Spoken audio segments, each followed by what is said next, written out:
Vijay.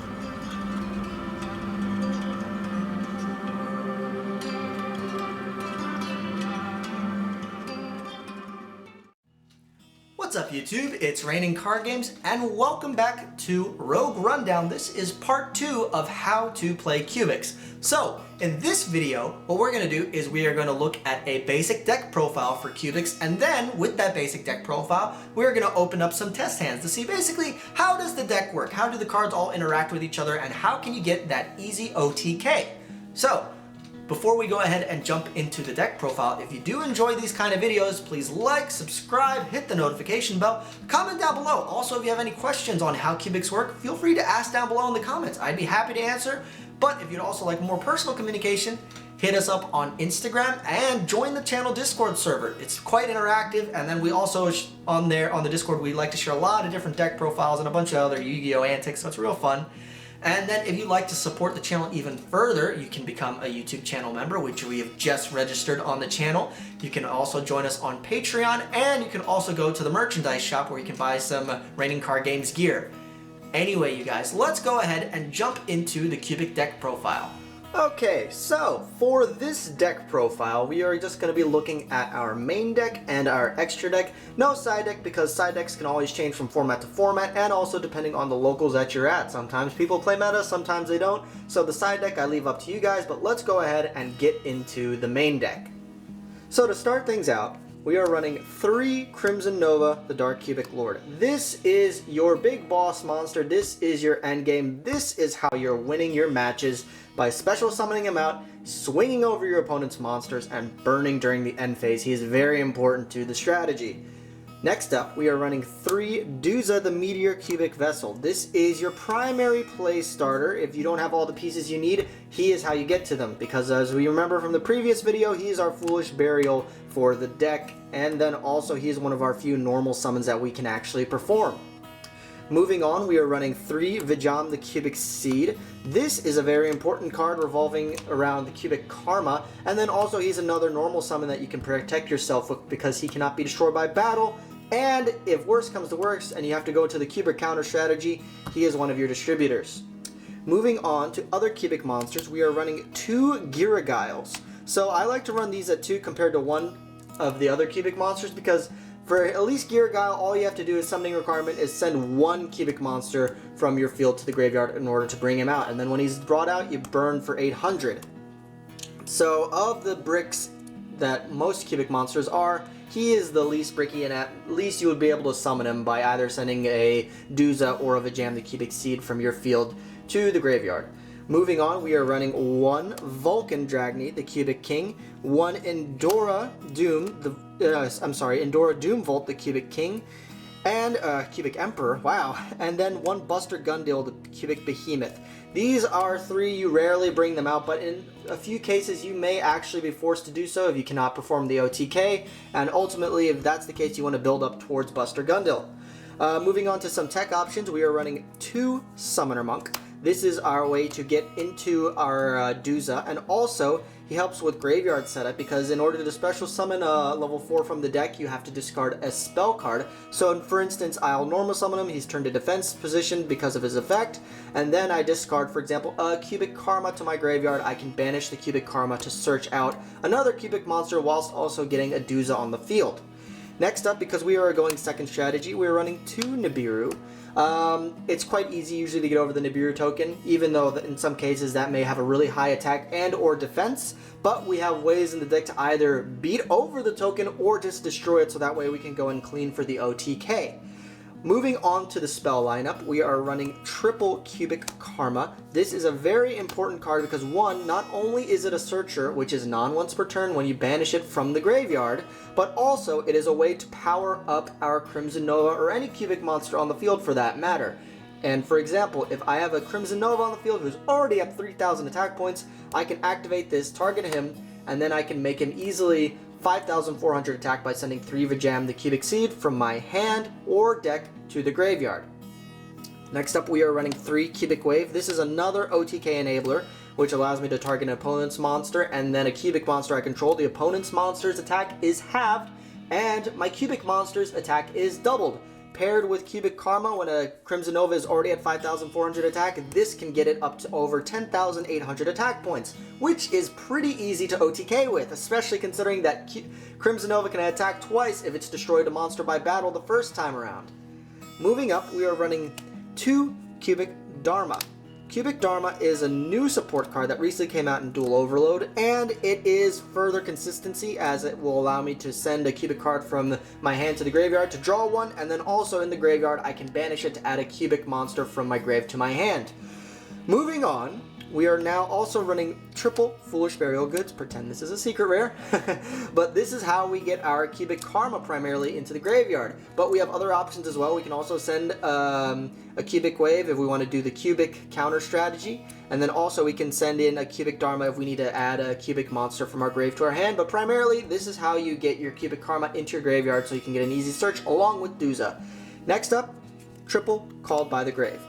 We are doing a lot of searching, we are doing a lot of dumping, so it is important that we are able to dodge around hand traps because we want these effects to go through. Eventually when 3 Tactical Talents comes up, you may consider swapping these out for that, but until that happens, and also considering that this is a much more budget-friendly alternative, I highly recommend running triple Called by the Grave. Moving on, for consistency boosting, we are running double Pot of Desires. This is just how to dig deeper into our deck. Let's say we already have a Crimson Nova in our hand. This is where we want to start drawing pieces so that we can bring out the Crimson Nova. But it's important to note that in Cubics, you don't want to always shotgun the Pot of Desires right at the beginning because, for example, you may have a chance to banish your win conditions of the deck. So it's most ideal to always set up your hand so you have everything you need, and then you can activate Pot of Desires to further extend your plays or get that last Cubic monster that you need in your hand to bring out Crimson Nova. Next up, we're running double Twin Twister. You can swap this out for any different kind of back row removal. You can swap it out for Lightning Storm if you have the funds to do so. MST is arguably a less better Twin Twisters. Why just destroy one when you can destroy 2? Or you can also tech in many other options, but in terms of back row, this deck does not always do the best against it, so it's always nice to have some sort of back row hate in your deck. Moving on to the traps, we are running double Unification of the Cubic Lords. This is our archetypal fusion, how we can bring out our big boss monster that is from the extra deck, but usually you're using this as a graveyard effect. When a Cubic monster is destroyed or sent from the field to the graveyard, you can banish this and special summon a level 4 or lower Cubic monster, ignoring its summoning conditions from your hand or deck. Quite handy in some cases when you need to flood the field. Also, it gives you extension possibilities with either a rank 4 toolbox or just being able to summon out other Cubic monsters from your hand. And then lastly, to round out, we are running 1 Cubic Ascension and then 1 Cubic Causality. So Cubic Causality is just a way to distribute Cubic counters, and then also it helps out with considering boosting your OTK strategy when banishing this from the graveyard, and then all monsters that have Cubic counters then you inflict damage equal to their attack to your opponent's life points after it was destroyed by a Cubic monster. Cubic Ascension is just a way to special summon out Vijam the Cubic Seeds from your deck, so it's just a way of protection. So for example, if I have let's say I have a Duza on the field, my opponent declares an attack on the Duza, I can flip this up, activate it, special summon a Vijam, the attack is now redirected to the Vijam, and since Vijam cannot be destroyed by battle, you would proceed to then place a Cubic counter, and then you can, well, if you choose to, you can then use Vijam's effect to send it to the spell and trap card zone and place a Cubic counter on it. But it's a good way to interact with your opponent, and then also if your opponent has 2,000 or less life points than you can banish this card from your graveyard and special summon a Vijam the Cubic Seed. And that will do it for the main deck. Onwards to the extra deck, we are first off running our 1 Crimson Nova Trinity, the Dark Cubic Lord. If you have the materials to bring out Crimson Nova, which is 3 regular Crimson Novas, you are already winning the game at that point, because this guy is a beefy boss monster that can't be targeted, has 45,000 attack, halves your opponent's life points when he attacks, and if he destroys, just like Crimson Nova, he can attack a monster, he can attack again, but if you bring him out, you're already winning at this point.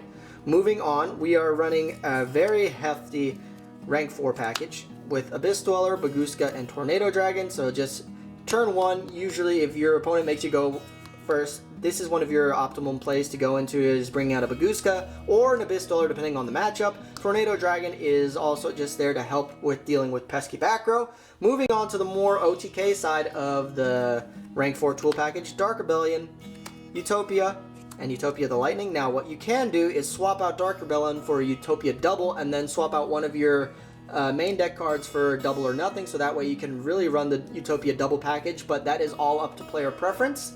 And then moving on to the links, we are running one Linkuriboh and one Relinquished Anima. This is how you're getting out these two, is by sending Vijam the Cubic Seed. And then also pay attention to placement of where your opponent's monsters, because in some instances, Anima will be more useful than Linkuriboh. Moving on, we are running a Nightmare package of Phoenix, Unicorn, and Cerberus. Pretty generic. Destroys back row, destroys monsters, and shuffles stuff back into the deck. So all three of these can be handy as a utility. And then lastly, our big beaters of the extra deck. We are running one Borreload, one Avermax, and one Bull Sword. But really, you're not going into your extra deck too often, just because Crimson Nova is really the main way that you're defeating your opponent. Okay, so next up, let's go ahead and look into some potential test hands that we can open up with the deck. So we will be acting as if we were going second in this case, because when you're playing Cubics, you want to go second. It's plain and simple. Your strategy doesn't do too much on the first turn if you're forced to go first, but you have options. Anyway, so let's go ahead and see what our opening hand will be. This already is a great hand. In fact, we can easily OTK at this point, but remember, since we're going second, we also get to draw a card, and look at that, even better already. So, to start off, what we can do, let's say our opponent has some back row problems. We activate our Twin Twisters. What we can do then is send our Unification of the Cubic Lords, and we pop two of our opponent's back row. Excellent. We've already dealt with some problems that can help clear out with the OTK. Next up, we'll reveal our 3 different cubic name cards in our hand to special summon out our Crimson Nova. He's at 3000 attack right now. What we can do next is we can activate Cubic Karma, targeting our Crimson Nova. Activate its effect. We can then send one Vijam the Cubic Seed, 2 Vijam the Cubic Seed, and then a 3rd Cubic Seed from our hand, all to the graveyard. Now, our Crimson Nova is at 5,400 attack because we sent 3, and it gains 800 for each one sent. 5,400 attack is pretty intimidating, but let's get even further. We can activate Cubic Wave, targeting a monster that our opponent controls, and then targeting our Crimson Nova. His attack is now doubled, their monster's attack is now halved. He is now at 10,800 attack points. Now we can proceed to the battle phase. Since he is unaffected by monsters' activated effects that are 3,000 or less, you really don't have to worry about too many things hurting him on the field. Now, and we've also dealt with our opponent's back row with the Twin Twisters at the beginning, but we can go a step further even if we choose to. We can activate Cubic Wave in our graveyard, banishing it, along with, let's say, a Cubic Seed, and then we can place a Cubic counter on an opponent's monster that's on the other side of the field, so we can negate its effects. Let's say it has a self-balancing effect or something, we can then negate those effects with Cubic counters. And now we can easily proceed to attack over it, and if you haven't been able to kill, let's say that monster was in defense position, I'm pretty sure 10,800 attack would be able to get over most monsters, and then since he destroyed a monster by battle, you can attack again, and if somehow your opponent still survived after receiving 10,800 attack points twice, end phase, both players take 3,000 damage. That right there is the OTK. Let's go ahead and look at another test hand. Okay, so let's go ahead and see what we've got in another hand. So we have our opening hand, which is pretty good already. And then since we are going second in Ideal Yu-Gi-Oh, we will get to draw a card. Not the best card that we would like to see, but it is still okay. We can still work with this hand quite easily. So what we can do first off is, since it's already our opponent's card, our opponent has already set up their board. Our Nibiru right now is dead in our hand, but let's say they have some back row. Twin Twisters, we can discard the Nibiru, pop their two back row. Alright, awesome. We're already on our way. We'll next normal summon our Duza. Duza's effect will activate. We will go ahead and we will send one Cubic Karma from our deck to the graveyard. Next up, we will banish the Cubic Karma. And then we can not special summon, we can add a Crimson Nova from our deck to our hand. Okay, now all we have to do, reveal 3 different Cubic cards, which will be Vulcan, Giragail, and Cubic Wave. We can now special summon our Crimson Nova. And let's say our opponent has a monster on the field. Activate Cubic Wave, targeting their monster and our Crimson Nova. He is now at 6,000 attack points, which is still quite impressive. And then we can now proceed to the battle phase. So we'll first swing over that monster that they have, clear it out. Let's just pretend it was in defense position. And then because it attacked, we can attack again. And if not, if they're in an attack position, then you can already do more damage. But he can basically attack twice as long as there's a monster on the field. Duza can also attack for 16, and then we can proceed to main phase 2 if they've somehow survived life point wise. What we can do, we can send Duza to the graveyard to special summon Giragail in defense position, and then Giragail's effect will trigger. You burn your opponent for 800 life points, and then proceed to the end phase. Both players take 3,000. That should be the OTK already. Let's go ahead and look at another test hand. Okay, so let's go ahead and set up our opening hand. Let's see, our opponent currently is taking their turn. We have no monsters in hand, and then they will proceed to end their turn, and then it is our turn, so we will draw for turn. Excellent. We have a Summoner Monk. Alright, so here's what we do. We will first normal summon our Summoner Monk. Summoner Monk's effect will go off. He'll turn into defense position when he's normal summoned. Then we can activate his effect. We can discard our Cubic Karma, or we can discard our Cubic Causality because that will have graveyard effects, but let's go ahead and discard the Cubic Karma. And then we can special summon out a Duza. Excellent. Duza's effect will trigger. We can send a Cubic card from our deck to our graveyard. So what we will do is we will go ahead and we will send... Where are you? We can send a Cubic Karma from our grave again. Now, this is what we can do. We can banish the Cubic Karma, adding a Crimson Nova. We can do that again, banish our Cubic Karma, and we can add another Crimson Nova because his special summon can be conducted multiple times per turn. So, now what we can do is, let's say our opponent does have some back row that could potentially worry us. We can either overlay these two and we can go into a Tornado Dragon and pop one of their back row, or what we can also do is we could potentially further the OTK, go into Dark Rebellion, or if we wanted to, we could also go into the Utopia option. So we could go into Utopia, just regular Utopia. And then if you have Utopia double and double or nothing, you can obviously go into that route also. So the Utopia double, detach, search double or nothing, and then you can go into Utopia, and then he can double his attack, and then you can make his attack 10,000. Or you can just go into regular Utopia and then overlay into Utopia the Lightning. So let's just leave Utopia the Lightning on just for simplicity's sake. Next up, what we can do is we can reveal 3 different Cubic cards in our hand to special summon out our first Crimson Nova, and then guess what? We can do that again. Reveal 3, special summon. We now have 2 Crimson Novas out on the field along with the Utopia double. Both of these can attack twice. Only one of them can burn during the end phase. But we are not done. Let's go even further. Cubic Karma targeting this Crimson Nova. We can then send 3 Vijam the Cubic Sieve. So 1, 2, 3. He's now at 5,400 attack points. But let's go even further, shall we? We can activate Cubic Wave targeting this one. He's now at 10,800 attack points. But we can also go even further because we can banish Cubic Wave and a Vijam and target one of our opponent's monsters to place a Cubic counter. Now they can't attack with that monster, and that monster's effects are negated. And because I like to extend even further, we can activate Cubic Dharma, activate its effects, sending Cubic Causality from our hand to the graveyard to draw a card. Look at that, Pot of Desires. This is nuts. So we can activate Cubic Causality's effect in graveyard, banishing it, and now any monster that has a Cubic counter that's destroyed by a Cubic monster, your opponent will take their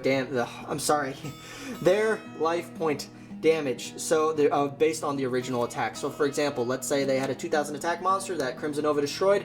Now your opponent will also take 2,000 points of life point damage after it's destroyed.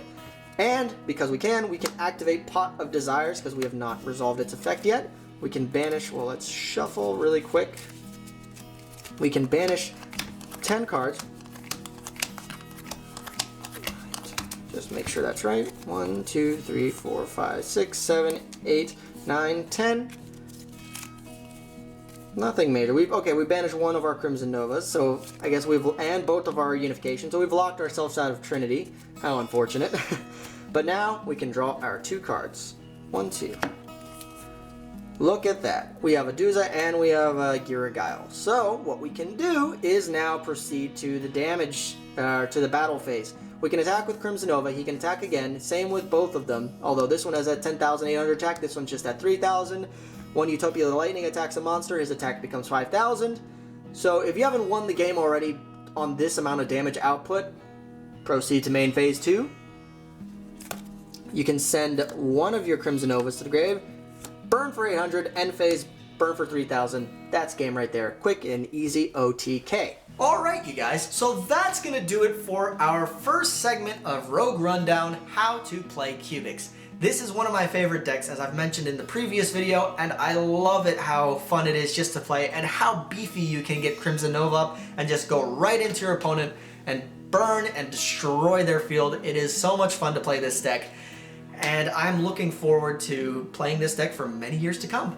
Now, in terms of talking about this video series, Rogue Rundown, I do not know how often this series will be. It won't be a weekly thing like some of my previous series, but I am planning to do this more often with some of my favorite Rogue decks. I've just recently finished filming the intros for one of the next series, and I do think that you guys will really enjoy it. I put a lot of effort into this intro, and I think I may make it a mainstay, just like how in Sealed Only Samurai I had an intro before each episode. I think I'm going to be doing the same thing with my Rogue Rundown series. But anyway, you guys, thank you so much for tuning in, and I'm going to catch you in the next video.